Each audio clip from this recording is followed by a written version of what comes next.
Ngasi phongkiba tongan-tonganba pausising amadi social mediadagi lokhatjaba pau khara update pijari ahanbada maruiba pau.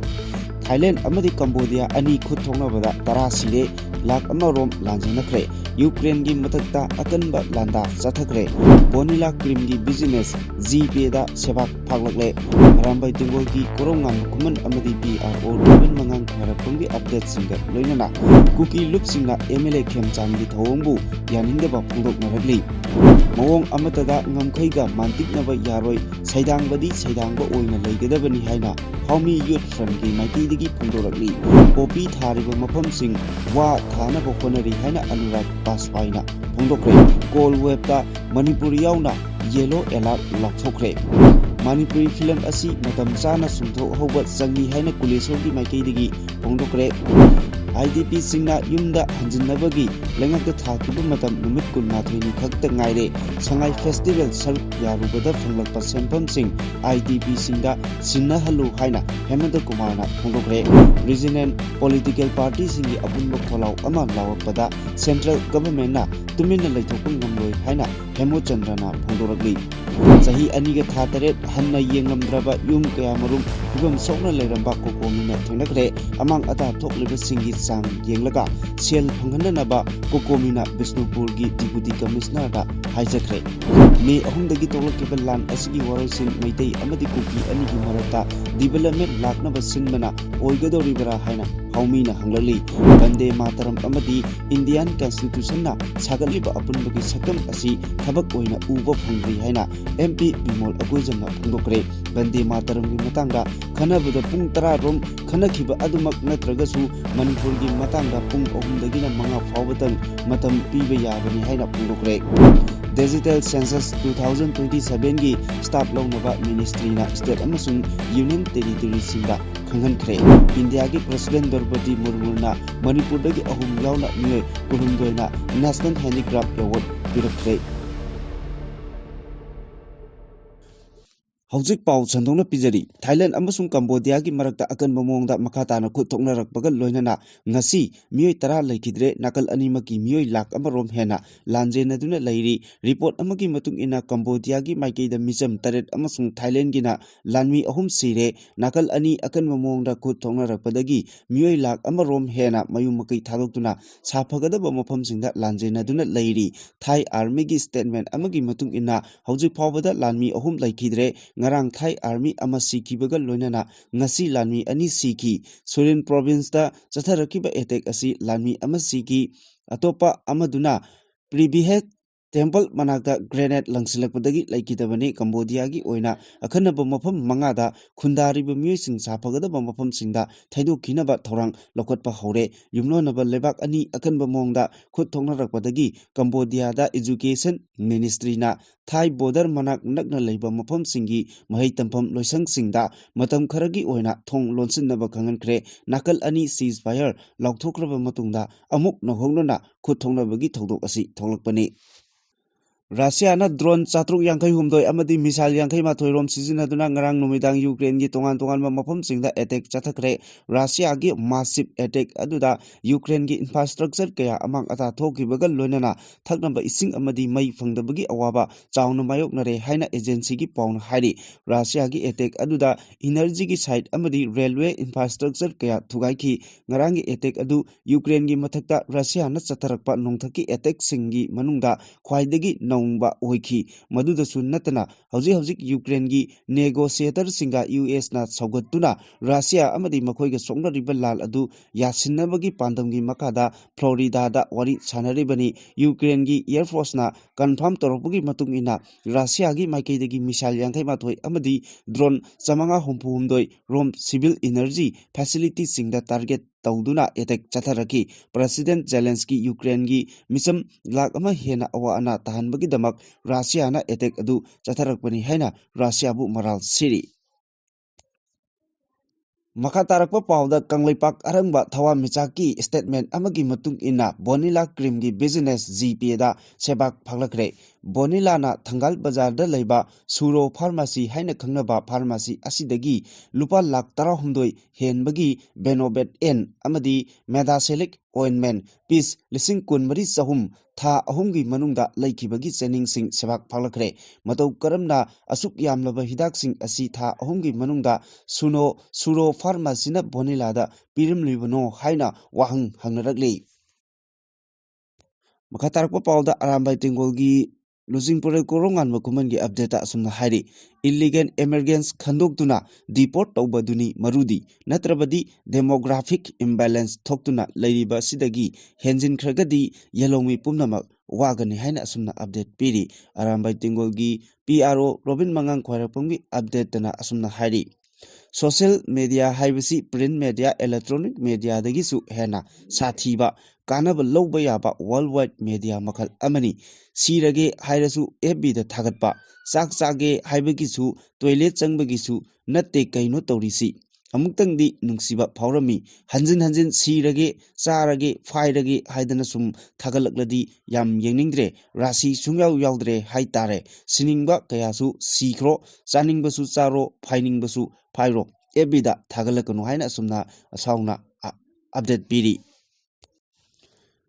Singjamai Assembly Constituency ki MLA Yumnam Khem Channa Ukhrul District ki Litan Sarai Khongda Relief Camp ta Laktuna Kuki IDP Sing Unaram Thong Adubu Kuki Job Council Kuki NP Ukhrul Litan Sarai Khong Relief Center ki in charge na yaning da phongdoragli Kuki Job Council ki chirol amada MLA Y Khem Channa hana khanghalamba amata tawdana ngarang Kuki Khulda Laktuna Litan Sarai Khong Relief Camp ta Laklam Kibat Hong Aduna ethnic relation da hena akaiba piraknaba maram oheli amaromda mahaki khongsat adu inter community relationship amuk anna sengutba ngamnaba khongsatni haina phongdokhiba wafum adubu kanna yaningdaba phongdorakli matung tarakpada political leader amatana local authority ga hana wa tanadana Kuki Jo area amadi relief center singda laktanaba khanghanbaga loinana asigomba khongsat asina hana sensitive oiba phibam amada leinariba asidagi hena phattanabagi nachak oirakani hainasu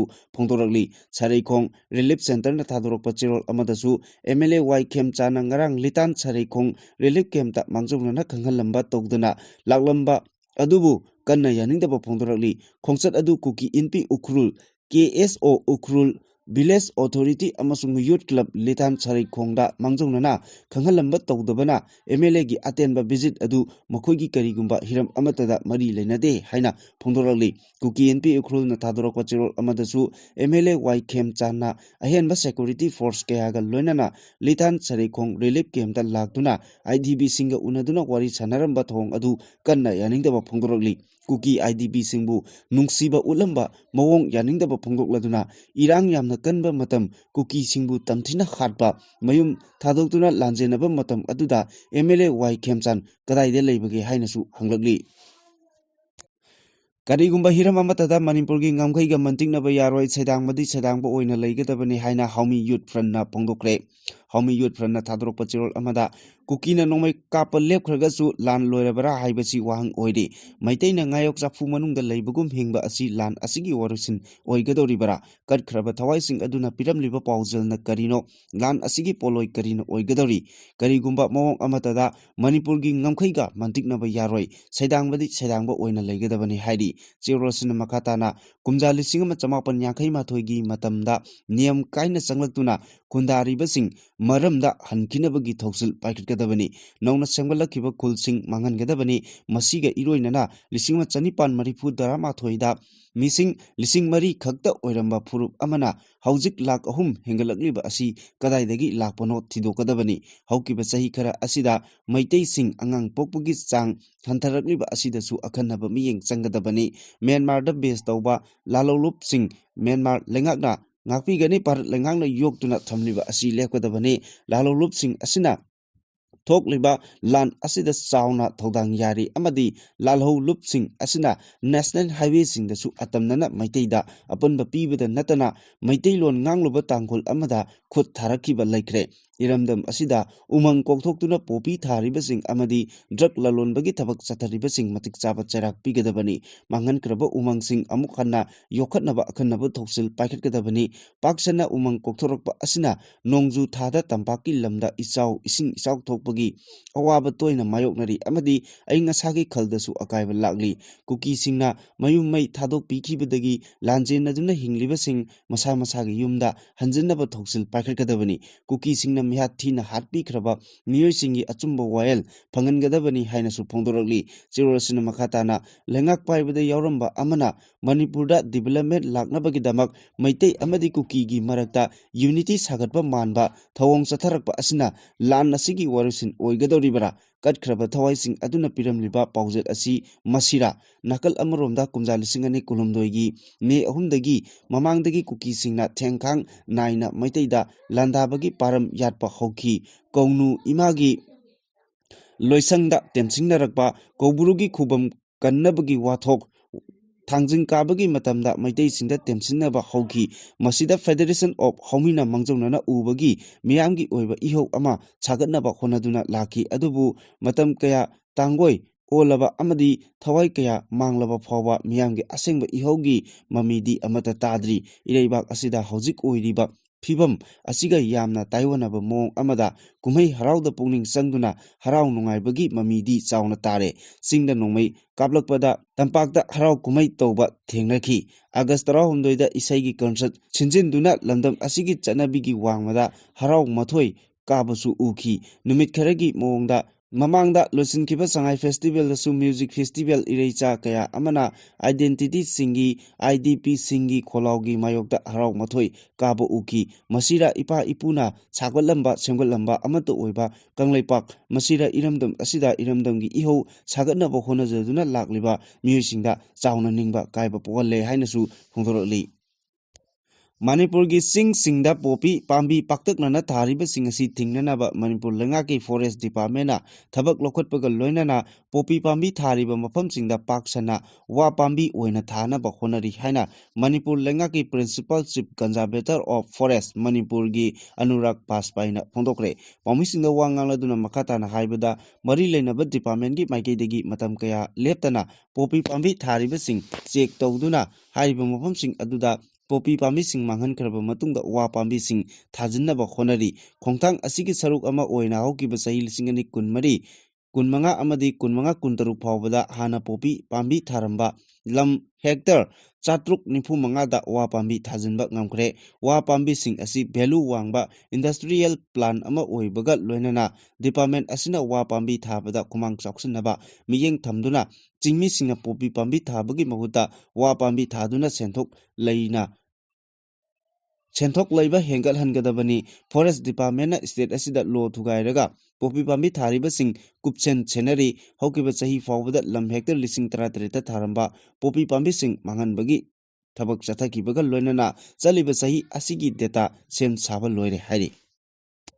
Indian meteorological department IMD ना मणिपुर यावना अवांग नोंपोक अमसुंग अवांग भारत के सरुक सिंगदा का हेना लेचिल थागनी हाइना लाउथोरकपग लोइनना मियामना सेक्शननबगीदमक येलो अलर्ट लाउथोकरे अवांग नोंपोकी ओइना मणिपुर मिजोरम मेघालय अमसुंग असमना सिंगबे स्टेट सिंगदा ngasi नुमिदांगदगी हौरेगा चतलिबे था असिगी 12 फावबा लेचिल का हेना थागनी हाइरि मदुत नतना पंजाब चंडीगढ़ मध्य प्रदेश छत्तीसगढ़ तेलंगाना उत्तर प्रदेश ओडिशा न सिंगबे स्टेट सिंगदसु का हेना लेचिल थाबगी फिबम मायोकनगनी हाइरि फिबम असि मथंगी नुमित खरनी दसु लैरबा याइ हाइरि अवांग नोंसुप अमसुंग इंडिया की नोंसुप थंगबा सरुक सिंगदा डिसेंबर 10 दगी 23 असि का हेना लेचिल थागनी येलो अलर्ट लाउथोकिबा मफम सिंग असिदा लैबा मियामना सेक्शन बतंगाई फदबा लै IMD की ऑफिशियल वेबसाइट ता संगदुना ओइरकपा याबा फिबम सिंग अदु खंगदोकनबा होनगदबनी हाइरि अवांग भारत की सरुक सिंगददी फिबम असिना मरम ओइरगा इंगबगी चांग सेल्सियस डिग्री 2 दगी 3 फावबा हंदरकपा याइ हाइरि Nongchup lebaki phijet chakchana laksilaktuna mayon amaromda chatharakliba Manipuri film asi matam chana chumthok howa changi haina film forum Manipur gi chairman Khangenbam Kulesorna nungnangba phongdokre wafam asi Cine Writers and Writer Play Forum Manipur na sinduna Manipur Press Club na sinba Manipur Press Club ta pangthokiba film forum Manipur gi Cine of the Day thoromda phongdokibani thorom aduda Film Forum Manipur gi chairman Kulesorna film da lonyan kaya sizinarapagi matakta khunai asigi culture gi wangbada miram gi phijet matok tamnarakuna yengbat nungaitaba kaya yaurokli asoiba sing asi chumthoknaba film preview gi matamda hairabasu chumthoktaba utkhiba kayasu yarokli masimak film puthokliba sing asi mabungchel sengdaba thakchi khasin naidaba amadi kathokpa watpagi khudamni lawi haiki mana makha taraduna forum asina piri bachana kanglon sing asi film puthokliba singna ngakna chalabadi pamdaba thokdok sing asi thokloi oja guru naina ningthina khanglaga film puthokpa gi mahuta Miyamna tongnai haiduna film namlakpa asina khunai asibu aranba mayon amada punabagi masak oheli loinana film asibu politics amadi selda chatpa yabagum unarakpa asimaksu laibak thiba amani haina phongdoki nakamal amaromda film gi lamda khongdariba writers directors amadi producer singi oiba achobo mifam ama phamduna asoiba sing asi semdoknaba tongan ba CSO singna thamlakliba wafam forum asina lumna lobuga loinana mifam asi pangthoknaba honagani hainasu phongdoki IDP sing masa gi yumda lengakna hanjilhanabagi thakiba matam loirakadaba numit kun mathoini kaktamak ngaire lamboi konang kongda chatarapa internally displaced person singi protest su numit mapanni sujinkre IDP singi protest aduda wangang laduna Royal Kati Pausigi editor Ningombam Hemanto Kumar na haiki madudi Changai Festival pangthok piganu haina IDP singna thingkibadu maram ani khakni maram amana festival aduda thadariba senpham sing adu awaba nanglaba miyamda thadabiyu haiba ama aduga atopa amana miyoibagi phangpham thokpa haksing phangalu haiba asini mangna haiki yamna nganna haibadi Sangai Festival pangthok tringai mangoinana Kokomi amadi IDP singna Sangai Festival da miyam saruk yabiganu haina lauthoki adubu miyamgi wakat adu tadana miyoi khara saruk yaki aduga haujikna saruk yaruriba kangbu sing aduna lanjakre ngakpiyu haiduna social media amadi pauche singda chengdokpagi warol sing pik thanna phongnari adum tawraga wathok asi loisinba ngamloi madugi mahuta makhoina festival aduda saruk yarubagi phanglakpa senpham sing adu envelope amamamda haplaga IDP singi welfare da sizinanaba thilau haifam thui sumang lila party mangana so utpada sel kaya yamna pirakhibage jagoi saba artist singdana amadi association dana lupa kaya yamna pirakhibage haibadu loinamak kokomi gi khutta lairamgani makoida Sangai Festival siliba kangbuna sinnarakhiba senpham sing adu mayeng amata tahandana sinanaba kokomina thodang lopham thui Manipur University gi Law Department gi head Dr. Y Premanandana haiki Churachandpur da lairamba maitai sing mafam aduda changdaba yaroi madu aikoi pumnamaki phongpham thokpa right ni right asi soidanamaki ikai kumnapam thui adubu mafam aduda changhanba haibasi government ki tokpam thokpani amasung IDP singna aikoi mafam aduda soidana changani haibasi achetpa pirep amaga loinana laigadabani aikoina Maduda ningjing mangjing nabat lairagadi aikoigi right mangkibaga chap managani matam changna natraga changdaba haibadudi yengloidabani aikoigi pongnapam lamdam oiriba mayum yum adudadi changge haibada thingba haibasi lebak asigi lona yaroi haiki Awang nongpok lamdam amata oina punsinabagi wakhalon sagatbagi pandamda handakta National People's Party NPP da yauduna party asigi National Vice President oina khankraba nahal makhai Agartala da leiruba Irengbam Hemochandra ngasi Imphal da thungnare loinana regional political party singi apun mokholau lawrakpada central government na tumina leithokpa ngamloi haina mahangna phongdokre Imphal gi International Airport ta NPP Manipur State Unit ki thaupuba singna mahakpu taramna okhi mahaki political gi anoba khongthang asida pawmi singna hangba wahangi pakum pireduna ai Hemochandra na phongdokibada awang nongpok lamdam gi state Nepal gi oiba achetpa amata oiba phambak ama sagatpa asida anoba Manipur gi mayol ama puraknaba pumnamakna saruk yaminasi regional political party singi apunba kholau lawrakpada central government na ꯇꯨꯃꯤꯟꯅ ꯂꯩꯊꯣꯛꯄ ꯉꯝꯂꯣꯏ ꯍꯥꯏꯈꯤ ꯃꯍꯥꯛꯅ ꯃꯈꯥ ꯇꯥꯅ ꯄꯥꯎꯃꯤꯁꯤꯡꯗ ꯐꯣꯡꯗꯣꯛꯄꯗ ꯑꯅꯧꯕ ꯄꯣꯂꯤꯇꯤꯀꯦꯜꯒꯤ ꯈꯣꯡꯊꯥꯡ ꯑꯁꯤꯗ ꯊꯋꯥꯏ ꯍꯛꯆꯥꯡ ꯌꯥꯎꯅ ꯁꯔꯨꯛ ꯌꯥꯒꯅꯤ ꯃꯅꯤꯄꯨꯔꯒꯤ ꯑꯣꯏꯔꯤꯕ ꯐꯤꯚꯝ ꯑꯃꯗꯤ ꯑꯋꯥꯡ ꯅꯣꯡꯄꯣꯛꯀꯤ ꯑꯣꯏꯕ ꯑꯄꯨꯟꯕꯒꯤ ꯈꯣꯜꯂꯥꯎ ꯑꯃꯒꯤꯗꯃꯛ ꯈꯣꯡꯊꯥꯡ ꯑꯁꯤ ꯁꯔꯨꯛ ꯌꯥꯒꯅꯤ ꯍꯥꯏꯈꯤ ꯋꯥꯟ ꯅꯣꯔꯠ ꯏꯁ ꯁ꯭ꯇꯦꯠ ꯍꯥꯏꯕ ꯈꯣꯜꯂꯥꯎꯒꯤ ꯃꯈꯥꯗ ꯑꯋꯥꯡ ꯅꯣꯡꯄꯣꯛ ꯂꯝꯗꯝꯒꯤ ꯔꯤꯖꯅꯦꯜ ꯄꯥꯔꯇꯤꯁꯤꯡ ꯄꯨꯟꯁꯤꯟꯗꯨꯅ ꯍꯧꯈꯤꯕ ꯅꯕꯦꯝꯕꯔ 18ꯇ ꯑꯒꯔꯇꯂꯥꯗ ꯄꯥꯡꯊꯣꯛꯈꯤꯕ ꯃꯦꯒꯥ ꯔꯦꯂꯤ ꯑꯗꯨꯗ ꯁꯔꯨꯛ ꯌꯥꯔꯨꯔꯕ ꯃꯇꯨꯡ ꯃꯅꯤꯄꯨꯔꯗ ꯍꯜꯂꯛꯈꯤꯕ ꯏꯔꯦꯡꯕꯝ ꯍꯦꯃꯣꯆꯟꯗ꯭ꯔ ꯗꯤꯁꯦꯝꯕꯔ 4ꯗ NPPꯒꯤ ꯅꯦꯁꯅꯦꯜ ꯄ꯭ꯔꯁꯤꯗꯦꯟꯠ ꯀꯣꯔꯅꯥꯛ ꯀꯦ ꯁꯥꯡꯃꯥꯅ ꯈꯨꯌꯦꯛ ꯄꯤꯗꯨꯅ ꯅꯦꯁꯅꯦꯜ ꯚꯥꯏꯁ ꯄ꯭ꯔꯁꯤꯗꯦꯟꯠꯒꯤ ꯐꯝ ꯑꯁꯤ ꯍꯥꯞꯂꯛꯈꯤꯕꯅꯤ ꯂꯥꯟꯖꯦꯟꯅꯔꯨꯕꯗꯒꯤ ꯃꯌꯨꯝꯗ ꯍꯟꯖꯤꯜꯂꯕ ꯂꯩꯃꯔꯥꯝ ꯋꯥꯔꯣꯏꯆꯤꯡꯒꯤ ꯈꯨꯟꯖꯥꯁꯤꯡꯒꯤ ꯌꯨꯝꯊꯣꯡ ꯈꯨꯗꯤꯡ ꯆꯪꯗꯨꯅ ꯑꯃꯥꯡ ꯑꯇꯥ ꯊꯣꯛꯂꯕ ꯐꯤꯚꯝ ꯌꯦꯡꯁꯤꯟꯈꯤꯕꯒ ꯂꯣꯏꯅꯅ ꯀꯣꯑꯣꯔꯗꯤꯅꯦꯇꯤꯡ ꯀꯃꯤꯇꯤ ꯑꯣꯟ ꯃꯅꯤꯄꯨꯔ ꯏꯟꯇꯤꯒ꯭ꯔꯤꯇꯤꯅ ꯕꯤꯁꯅꯨꯄꯨꯔ ꯗꯤꯁꯇ꯭ꯔꯤꯛꯀꯤ ꯗꯤꯄꯨꯇꯤ ꯀꯃꯤꯁꯅꯔꯗ ꯑꯏꯕ ꯆꯦꯔꯣꯜ ꯄꯤꯁꯤꯟꯗꯨꯅ ꯋꯥꯀꯠꯈ꯭ꯔꯦ ꯂꯩꯃꯔꯥꯝ ꯋꯥꯔꯣꯏꯆꯤꯡꯒꯤ ꯐꯤꯚꯝ ꯌꯦꯡꯁꯤꯜꯂꯕ ꯇꯨꯡꯗ rehabilitation and resettlement committee of internally displaced person Bishnupur ꯗꯤꯁꯇ꯭ꯔꯤꯛꯀꯤ ꯊꯧꯁꯨ ꯄꯨꯔꯤꯕ ꯗꯤꯄꯨꯇꯤ ꯀꯃꯤꯁꯅꯔꯗ ꯄꯤꯁꯤꯟꯈꯤꯕ ꯆꯦꯔꯣꯜ ꯑꯗꯨꯗ ꯍꯥꯏ ꯃꯇꯝ ꯁꯥꯡꯅ ꯌꯦꯡꯁꯤꯟꯕꯤꯗꯕꯅ ꯃꯔꯝ ꯑꯣꯏꯔꯒ ꯌꯨꯝ 4 ꯃꯄꯨꯡ ꯐꯥꯅ ꯑꯃꯥꯡ ꯑꯇꯥ ꯊꯣꯛꯂꯝꯕ ꯊꯦꯡꯅꯈꯤ ꯍꯥꯏꯔꯤꯕ ꯌꯨꯝꯁꯤꯡ ꯑꯗꯨ ꯅꯧꯅ ꯁꯥꯕꯒꯤ ꯃꯊꯧ ꯇꯥꯔꯒꯅꯤ ꯈꯨꯜ ꯑꯗꯨꯗ ꯂꯩꯔꯤꯕ ꯌꯨꯝꯊꯣꯡ ꯑꯌꯥꯝꯕꯗ ꯁꯤꯖꯤꯟꯅꯕ ꯌꯥꯕ ꯇꯣꯏꯂꯦꯠ ꯃꯇꯤꯛ ꯆꯥꯅ ꯂꯩꯇꯕ ꯃꯔꯝꯅ ꯁ꯭ꯋꯥꯁ ꯚꯥꯔꯠ ꯑꯚꯤꯌꯥꯟꯒꯤ ꯋꯥꯍꯟꯊꯣꯛ ꯂꯩꯍꯜꯂꯔꯣꯏ ꯌꯨꯝ 8 ꯃꯄꯨꯡ ꯐꯥꯅ ꯑꯃꯥꯡ ꯑꯇꯥ ꯊꯣꯛꯄꯒꯤ ꯃꯊꯛꯇ ꯑꯇꯩ ꯌꯨꯝ ꯆꯥꯗ 70ꯗꯒꯤ 40 ꯐꯥꯎꯕ ꯅꯧꯅ ꯁꯦꯝꯖꯤꯟꯕ ꯁꯥꯖꯤꯟꯕ ꯃꯊꯧ ꯇꯥꯔꯒꯅꯤ ꯐꯤꯚꯝ ꯁꯣꯛꯂꯕ ꯌꯨꯝꯁꯤꯡ ꯑꯗꯨ ꯌꯦꯡꯁꯤꯜꯂꯕ ꯇꯨꯡꯗ ꯃꯊꯧ ꯇꯥꯕꯁꯤꯡ ꯃꯇꯨꯡ ꯏꯟꯅ ꯌꯨꯝꯊꯣꯡ ꯈꯨꯗꯤꯡꯃꯛꯇ ꯁꯦꯜꯒꯤ ꯇꯦꯡꯕꯥꯡ ꯄꯤꯅꯕ ꯊꯧꯔꯥꯡ ꯂꯧꯈꯠꯄꯤꯌꯨ ꯂꯩꯃꯔꯥꯝ ꯋꯥꯔꯣꯏꯆꯤꯡꯒꯤ ꯆꯪꯐꯝꯗ ꯁꯦꯀ꯭ꯌꯨꯔꯤꯇꯤ ꯉꯥꯛ ꯁꯦꯟꯕꯒꯤ ꯃꯇꯥꯡꯗ ꯆꯦꯔꯣꯜ ꯑꯁꯤꯅ ꯍꯥꯏ ꯇꯣꯉꯥꯟ ꯇꯣꯉꯥꯟꯕ CSO ꯑꯃꯁꯨꯡ ꯃꯥꯏꯀꯩ ꯀꯌꯥꯗꯒꯤ ꯃꯇꯦꯡ ꯄꯥꯡꯕ ꯂꯥꯛꯄ ꯃꯤꯆꯝ ꯃꯤꯌꯥꯝꯗ ꯈꯨꯜ ꯑꯁꯤꯗ ꯆꯪꯅꯕ ꯍꯣꯠꯅꯕꯗ ꯁꯦꯀ꯭ꯌꯨꯔꯤꯇꯤꯅ ꯑꯄꯟꯕ ꯊꯣꯛꯍꯟꯕ ꯃꯔꯝꯅ ꯑꯔꯦꯝꯕꯗ ꯃꯇꯝ ꯃꯥꯡꯍꯜꯂꯦ ꯍꯧꯖꯤꯛꯃꯛꯀꯤ ꯑꯣꯏꯅ ꯈꯨꯜ ꯑꯁꯤꯗ ꯈꯨꯗꯣꯡꯊꯤꯕ ꯊꯣꯛꯅꯤꯡꯉꯥꯏ ꯑꯣꯏꯗꯕ ꯃꯔꯝꯅ ꯈꯨꯜ ꯆꯪꯐꯝꯗ ꯆꯦꯛ ꯊꯧꯔꯥꯡ ꯂꯧꯈꯠꯂꯤꯕ ꯁꯦꯀ꯭ꯌꯨꯔꯤꯇꯤ ꯄꯔꯁꯅꯦꯜꯁꯤꯡ ꯑꯗꯨ ꯀꯨꯀꯤꯅ ꯈꯨꯟꯗꯥꯕ ꯃꯐꯝ ꯑꯃꯁꯨꯡ ꯃꯩꯇꯩꯅ ꯈꯨꯟꯗꯥꯕ ꯃꯐꯝ ꯃꯔꯛꯇ ꯑꯣꯏꯅ ꯊꯝꯕꯤꯗꯨꯅ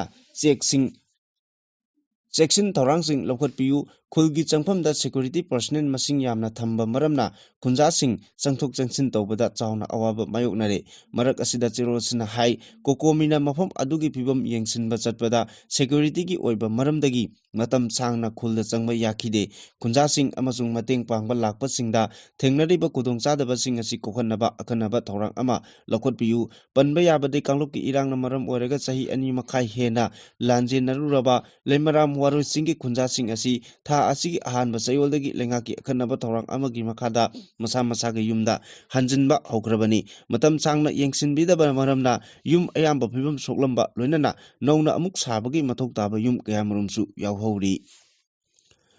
ꯍꯧꯈꯤꯕ ꯆꯍꯤ 2019ꯒꯤ ꯃꯦ 3ꯗꯒꯤ ꯍꯧꯅ ꯀꯨꯀꯤꯁꯤꯡꯅ ꯃꯩꯇꯩꯁꯤꯡꯒꯤ ꯃꯊꯛꯇ ꯑꯇꯝꯅꯅ ꯂꯥꯟꯗꯥꯔꯛꯄꯗꯒꯤ ꯂꯥꯟ ꯑꯁꯤ ꯊꯣꯛꯂꯛꯄꯗꯒꯤ ꯃꯤꯑꯣꯏ ꯂꯤꯁꯤꯡ ꯀꯌꯥ ꯃꯔꯝꯗ ꯁꯩꯗꯥꯡꯕꯒꯨꯝ ꯍꯤꯡꯂꯤ ꯃꯁꯤꯒ ꯂꯣꯏꯅꯅ ꯀꯨꯀꯤꯁꯤꯡꯒꯤ ꯑꯣꯏꯕ ꯁꯦꯄꯔꯦꯠ ꯑꯦꯗꯃꯤꯅꯤꯁꯇ꯭ꯔꯦꯁꯟ ꯑꯃ ꯗꯤꯃꯥꯟ ꯇꯧꯗꯨꯅ ꯂꯥꯛꯂꯤ ꯃꯁꯤꯗ ꯃꯩꯇꯩ ꯀꯌꯥ ꯑꯃ ꯊꯋꯥꯏ ꯃꯥꯡꯈ꯭ꯔꯦ ꯀꯌꯥ ꯑꯃꯅ ꯊꯤꯕ ꯈꯪꯗꯅ ꯂꯩꯔꯤ ꯍꯥꯏꯔꯤꯕ ꯂꯥꯟ ꯑꯁꯤꯒꯤ ꯋꯥꯔꯣꯏꯁꯤꯟ ꯀꯔꯤꯅꯣ ꯃꯩꯇꯩ ꯑꯃꯁꯨꯡ ꯀꯨꯀꯤꯒꯤ ꯃꯔꯛꯇ ꯌꯨꯅꯤꯇꯤ ꯁꯥꯒꯠꯇꯨꯅ ꯗꯤꯕꯦꯂꯞꯃꯦꯟꯠ ꯂꯥꯛꯅꯕ ꯅꯤꯕꯅ ꯑꯣꯏꯒꯗꯧꯔꯤꯕ꯭ꯔꯥ ꯍꯥꯏꯅ ꯍꯧꯃꯤ ꯌꯨꯠ ꯐ꯭ꯔꯟꯠꯅ ꯊꯥꯗꯣꯛꯄ ꯆꯦꯔꯣꯜꯅ ꯃꯈꯥ ꯇꯥꯅ ꯐꯣꯡꯗꯣꯔꯛꯂꯤ ꯃꯈꯥ ꯇꯥꯅ ꯍꯥꯏ ꯃꯤꯍꯥꯠ ꯃꯤꯄꯨꯟ ꯑꯁꯤ ꯆꯍꯤ 3 ꯐꯥꯔꯛꯀꯗꯧꯔꯕ ꯑꯁꯤ ꯐꯥꯎꯕ ꯍꯥꯟꯅ ꯂꯩꯔꯝꯕ ꯂꯩꯉꯥꯛ ꯑꯃꯁꯨꯡ ꯍꯧꯖꯤꯛ ꯂꯩꯔꯤꯕ ꯄ꯭ꯔꯁꯤꯗꯦꯟꯠ ꯔꯨꯜꯒꯤ ꯂꯩꯉꯥꯛ ꯑꯁꯤꯅ ꯋꯥꯔꯣꯏꯁꯤꯟ ꯂꯥꯛꯅꯕ ꯑꯈꯟꯅꯕ ꯊꯕꯛ ꯑꯃꯠꯇ ꯄꯥꯏꯈꯠꯄꯒꯤ ꯃꯃꯤ ꯇꯥꯗꯦ ꯄ꯭ꯔꯁꯤꯗꯦꯟꯠ ꯔꯨꯜ ꯂꯥꯛꯂꯕ ꯐꯥꯎꯕ ꯃꯩꯇꯩꯁꯤꯡꯅ ꯇꯝꯄꯥꯛꯇꯒꯤ ꯍꯦꯟꯗꯣꯛꯄ ꯉꯝꯗ꯭ꯔꯤꯕ IDPꯁꯤꯡ ꯃꯌꯨꯝꯗ ꯍꯟꯖꯤꯟꯕ ꯉꯝꯗ꯭ꯔꯤꯕ ꯑꯁꯤꯅ ꯑꯈꯟꯅꯕ ꯃꯤꯠꯌꯦꯡ ꯆꯪꯕꯒꯤ ꯃꯍꯨꯠ ꯍꯔꯥꯎ ꯀꯨꯝꯍꯩꯗ ꯍꯦꯟꯅ ꯃꯤꯠꯌꯦꯡ ꯆꯪꯕꯒꯤ ꯃꯃꯤ ꯆꯥꯎꯅ ꯇꯥꯔꯦ ꯃꯁꯤ ꯂꯝꯗꯝ ꯑꯁꯤꯒꯤ ꯃꯤꯌꯥꯝꯒꯤ ꯑꯄꯥꯝꯕꯒꯤ ꯃꯥꯌꯣꯛꯇꯅꯤ ꯍꯥꯏꯔꯛꯂꯤ ꯕꯟꯗꯦ ꯃꯥꯇꯔꯝꯒꯤ ꯃꯇꯥꯡꯗ ꯈꯟꯅꯕ ꯍꯥꯏꯕꯁꯤ ꯇꯉꯥꯏꯐꯗꯕ ꯑꯃꯅꯤ ꯑꯗꯨꯕꯨ ꯃꯅꯤꯄꯨꯔꯒꯤ ꯀ꯭ꯔꯥꯏꯁꯤꯁ ꯑꯁꯤꯁꯨ ꯕꯟꯗꯦ ꯃꯥꯇꯔꯝꯒꯤ ꯃꯇꯥꯡꯗ ꯈꯟꯅꯕꯗ ꯄꯨꯡ 10 ꯔꯣꯝ ꯈꯟꯅꯈꯤꯕ ꯑꯗꯨꯃꯛ ꯅꯠꯇ꯭ꯔꯒꯁꯨ ꯌꯥꯝꯗ꯭ꯔꯕꯗ ꯄꯨꯡ 3ꯗꯒꯤ 5 ꯐꯥꯎꯕꯒꯤ ꯃꯇꯝ ꯄꯤꯕꯤꯕ ꯌꯥꯕꯅꯤ ꯍꯥꯏꯅ ꯂꯣꯛ ꯁꯚꯥꯒꯤ MP ꯗꯥꯛꯇꯔ ꯕꯤꯃꯣꯜ ꯑꯀꯣꯏꯖꯝꯅ ꯍꯥꯎꯁꯇ ꯄꯦꯟꯗꯕ ꯐꯣꯡꯗꯣꯛꯈ꯭ꯔꯦ ꯐꯝꯈꯤꯕ ꯍꯥꯎꯁꯇ MP ꯗꯥꯛꯇꯔ ꯕꯤꯃꯣꯜ ꯑꯀꯣꯏꯖꯝꯅ ꯃꯈꯥ ꯇꯥꯅ ꯍꯥꯏ ꯂꯩꯕꯥꯛ ꯑꯁꯤꯗ ꯊꯦꯡꯅꯔꯤꯕ ꯊꯕꯛ ꯐꯪꯗꯕꯒꯤ ꯏꯁꯨ ꯏꯌꯥꯔ ꯄꯣꯂꯨꯁꯟ ꯀꯥ ꯍꯦꯟꯅ ꯍꯦꯟꯒꯠꯂꯛꯄꯒꯤ ꯏꯁꯨ ꯁꯤꯚꯤꯜ ꯑꯦꯚꯤꯌꯦꯁꯟ ꯀ꯭ꯔꯥꯏꯁꯤꯁꯅ ꯄꯤꯔꯤꯕ ꯆꯩꯊꯦꯡ ꯑꯃꯗꯤ ꯃꯅꯤꯄꯨꯔꯒꯤ ꯏꯁꯨꯁꯤꯡ ꯑꯁꯤꯗꯤ ꯍꯥꯎꯁꯅ ꯈꯟꯅꯕꯤꯗ꯭ꯔꯦ ꯂꯩꯉꯥꯛꯅ ꯀꯟꯁꯇꯤꯇ꯭ꯌꯨꯁꯅꯦꯜꯂꯤ ꯑꯣꯔꯗꯔ ꯑꯃ ꯊꯝꯕ ꯉꯝꯗꯕꯗꯒꯤ ꯊꯣꯛꯂꯛꯈꯤꯕ ꯃꯅꯤꯄꯨꯔꯒꯤ ꯏꯔꯥꯡ ꯑꯁꯤꯅ ꯃꯔꯝ ꯑꯣꯏꯔꯒ ꯃꯤꯑꯣꯏ ꯂꯤꯁꯤꯡ 65 ꯔꯣꯝ ꯂꯥꯟꯖꯦꯟꯅꯗꯨꯅ ꯂꯩꯔꯤꯕꯅꯤ ꯕꯟꯗꯦ ꯃꯥꯇꯔꯝꯒꯤ ꯃꯇꯥꯡꯗ ꯄꯥꯔꯂꯤꯌꯥꯃꯦꯟꯠꯇ ꯄꯨꯡ 10 ꯗꯤꯁꯀꯁꯟ ꯇꯧꯔꯒ amadi isai asi saklaga hariba lanjinariba myoising asigi pukningda lebak ningbagi wakhan pokhanba ngamgadra India gi ningtam ihouda Bande Mataram hariba isai asina lebak miyamgi thamoida achobo ithil ama piba ngamkhi masigidamak isai asigi aiba amadi isai asigi saihekta British lanmi singa lanthengnabada maribaki damak thawai katkraba myoi lising kaya adubu ikai kumnaba pham thoi loinana isai asigi nungi oiba wanthok karino amadi isai asi haujiki matamda karamna maru oiribano haibasing asi khanaba tangai fade adum oinamak BJP na luchingba lengak asina isai asigi matangda akhanaba pamliba asi maru oina West Bengal gi election naksilakpa asina oigadra khalli amadi lebak asigi nat amadi chanabida inform oiraga lebak asi sembagi ithil amasu house asigi member singna makhoigi oiba wafamsing phongdokpa uba phangi adum oinamak isai asigi nungi oiba wahandok amadi lebak asigi constitution na saganaba honariba apunba India gi masak ubadi uba phangdana leiri haina house thamki Tangkak ani thongna pangthokadoriba digital census lisingani kuntarit ki damak mari leinaba staff sing matang sahi ki January 15 fawbada khanba loisinnaba state amadi union territory singda khangenkre Registrar General of India na thokiba issue notice amagi matung inna hariba state sing asi kumja lisingani kuntareta pangthokadoriba India gi mikhal masing thigadoriba asigi mangoinana loisinduna staff sing masik khangdokpa amadi field personnel staff sing register taunaba khangali notice aduna makha taraduna mikok masing thigadoriba asida maru oiba ama oiriba enumerator amadi supervisor singda yumthong changduna data sing collect logani enumerator amana yamdrabada mioi 400 tagi 4 fawba Mikok masing thigani aduga supervisor amana enumerator taruk tagi thabak thoramsing yengsingani census rules lising 1974 gi matung inna state government amagi oja amadi crack yaw lengaki personal kaya enumerator oina khanduna supervisor singi mathak thongba rank ta leiduna thabak tawgani district singda mari leinaba district singi collector natraga district magistrate singna principal census office oina thabak tawduna district sing division singda district principal census officer oina thabak tawgani aduga municipal commissioner singna city singda mathok tawgani RGI na phongdorokpagi matung ina cabinet committee na political affairs na ayaba pikibagi matung ina kumja lisingani kuntareta pangthokadoriba mikok masing thiba sing chathagadoriba sida chawrangna field functionary lakh 30 sizinaduna caste enumerator yauna digital gi oiba mikok masing thiba pangthokadoribani Lebak asigi lemjaningai oiraba khuthaiba singda piba National Handicraft Award lisingani kulumdoi kunmari President Draupadi Murmu na lanthokre New Delhi gi Bijan Bhavan da pangthokiba ching lemlaba thorom amada lanthokibani award phanglaba singi manungda Manipur dagi ahum yauri National Handicraft Award tongan ba category ahum da pibani category sing adudi Silpa Guru Design Innovation Award National Award haiba asini Silpa Guru Award category da mioi manga yauki design innovation award ama aduga national award mioi 33 ni national award ki manung channa Manipur dagi nupi ahumna lemjaningai oiraba mana adu phangki award phanglaba sing adudi musilaklaba safi lanphi sabagi damak A Bimola Devi hand embroidery gi lamda yengkhom ongbi Indira KNN Bamboo Kaunagi lamda Laisrum Memichane Award asida sel oina lupa lakh ani tamba patra swal amasung certificate yauri award lanthokpagi sing lemlaba thorom aduda President Draupadi Murmu na hai art haibasi haukraba singbu ningsinghanuna ngaksenuna thambada mateng pangli tungda haurakadoriba miyosingda ningsinghanba amasung kudam piduna takliba amani chahi cha kayagi mamangda miyoibada phawkiba pungningi ithilsing adu iyelta lai yekpada hakpa amasung craftna singba singda uthokli madutata natana art haibasina amaga samjina hali aduga haujiksu haurakphamsu maduna takli haina phongdokhi Makatarakpa pauda amiki maikedigi miyamda asumna khangalakli Manipurda class 10 amasung 12 exam thagadoriba asigi yenglaga lakleba February amadagi amiki oina isai nomagi thoramsing exam loidriba pawba leplagani haina apunba Manipur matam isai kanglok amiki mifam amana warep lokre sumang Thelong, Lampak, Laikai community hall sing amadi outdoor pumnamakta hariba matam asigi manungda pangthoklaroi adumakpu hariba examination singi manung oirabasu auditorium hall soundproof oiba ka singi manungdadi isai pangthokpagi ayaba leigani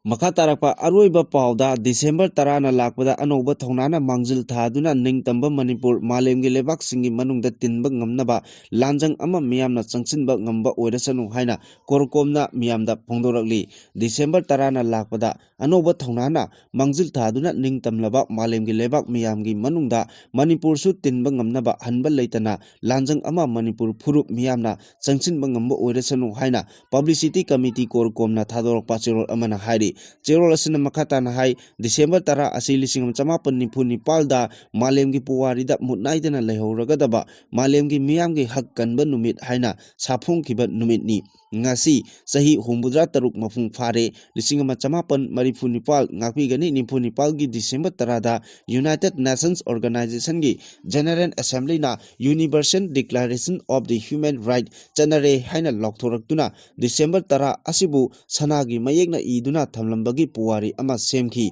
sathiraba malemgi anisuba lanjaugi matungda asigumba miyoiba khunaibu nungsi haitana tuhatna hatpa tumna hatpa amadi otpi naibiba kaya asigi matangda thoktanaba 1995 da United Nations Organization semkraba matungda miyoiba phurupu malemgi thakta chap manana ikai khumnabagi manaba miyengda leinabagi damakta malemgi lebak singna UDHR gi khuyek asi semkhibani 1994 da UDHR bu Paris ta chanare haina lokthokkiba numit asibu ngasi malengi phurup miyamna aikoina International Human Right Day haina malengi miyam pumana ningsingduna thoram pangthoknari miyoibagi hak kanba maru oina phurup pumnamak manaba thakta himinaba maru oiba phurup pumnamak mating leina supnam lengak yaudana himinaba amasung asumba wael thauda pangthokminaba haibasina numit asibu ningsingduna thoram pangthokbagi maram oiri December 10 numit asidagi hena maru oiba atopa numit amata miyoibagi puwarida leiromkhigani haiba thajadi numit asina maru oiba phurup pumnamak khunai kudingmakta natana miyoiba kudingmak akiba yaudana maning makha tamna hingnabagi thaudang adu piri UDHR haibasi icham chamba chirol ama nate masi malemda tangdu leitana hingba ngamnaba amadi malemda miyoibagi hak kanba ngamnabagi law kanglon kaya sembagi horapamsu oiribani Manipurda miyoibagi hak amasung langi chana pathap khongaunaba haibasigi matangda Palakliba puwarigi liklamda Manipur bu Indiana 1994 da namlo loksinkiba asina Manipur miyamgi lisang sinna chatarakliba ningtam ihau amasung miyoibagi hak khongkaunaba thingbagi lepa naidaba ihau kayagi horapam oirakli sahi lising kaya lisang sinna kha nongpok Asia gi nongsup sidaida maningtamna hai humna palamba Manipur lebakpu Manipur miyamgi ayaba yaudana United Nations Charters ki article 2 bu khongkaunaduna Manipur bu namduna loksin kibadagi asuk kuidaba sahi kaya lengak londa charangnaba kaya thokanba lanmina toina lanban chansinba danatana miyoibagi hak khongkaunabagi masing thingamdraba thodok wathok kaya noma kangdana thokli India lengakna kakhal naina miyot minei kaya chathabata natana miyoibagi hak khongkaunaba amasung lalgi chana pathap thugaiba lanjang kaya Manipur miyamgi mathakta arepa leitana nongma kangdana Manipur gi phurup singbu paktaknana muthatlage matagum chatharagli masigi mathakta tamthiraba apspabu Manipur pumba paktaknana thamduna phaningba mi phaba haningba mi hatpa mafam khangdana manghan bibata natana kaisum sangda minungsi yaudana otpi naibibagi tawdok kaya chathari Indiana Manipurda chathaba paktaknaba mihat khara haibagi matangda palaklabanina hairangoi thong Massacre asi 1994 gi March 13 da Hairangoi thongda sakhangdabasingna CRPF person ama nomaina kaplamle haibagi damak mafam aduda volleyball match ama thawai tana yengliba miyam lising ani muki marakta CRPF personnel singna aratpa leitana nomai kapsinki hand grenade langsinki hand grenade sing adudi pokai kide thodok aduda miyoi 32 CRPF na hatki misum 32 romna sathina soki miku kharadangi manungda Hairangoi thongi volleyball ground adu Vietnamgi Mailai Khungangda American Lanmisingna Khulai Pajadraba Misamsing Kapthakibagi Thodoktuga Manaki Asiba Amasung Asokpasingi Khangamdraba Nahe Kolna Loinana Hairangoi Thongi Volleyball Grounda Sinthakiba Ikhengna Yangang Labi Nambul Turenda Chenthaki Operation Blue Guard ki matangda palaklabanina India ki Lanmisingna Makoida Lalobasing Lisum Jamapon Marifu Taret ki July Mapanda Senapati District ki Oinam Khulda Laiba Assam Rifles ki posta Landaduna Assam Rifles ki Personnel Ahum Hatki Haiduna Madugi Laman Kumba Oinam Khulgi Akoibada Laiba Khul Kuntrabu July Taramathuidagi Hauraga October Loiba Pava Tha Mari Chumna Combing Operation Chataduna Maral Lejadraba Misam Taranithoi Faraga Point blank ta nongmai kaptuna hatki AR na naibiba otpiba urubagi angang taruk yauna mioi kaya pakhatuna sikhi khunja chahum tarani thoi tamthina ot naiki yumkai church phaugai kaya su thugai ki mai thadoki pochai huran ki ok yen chathoki nupi oibi kaya gi Izat Phamlan Kibeta Natana Oinam Kulgi Mirolabi Nupi Anibu Angang Unaramdai gi Nayok Phanglaba Medical gi Tengbang Pibagi Mahuta Miyam Mamangda Angang Unahanki Mayang Lanmising Aduna Nok Kheduna Yengki Haina Asumna Phongdokli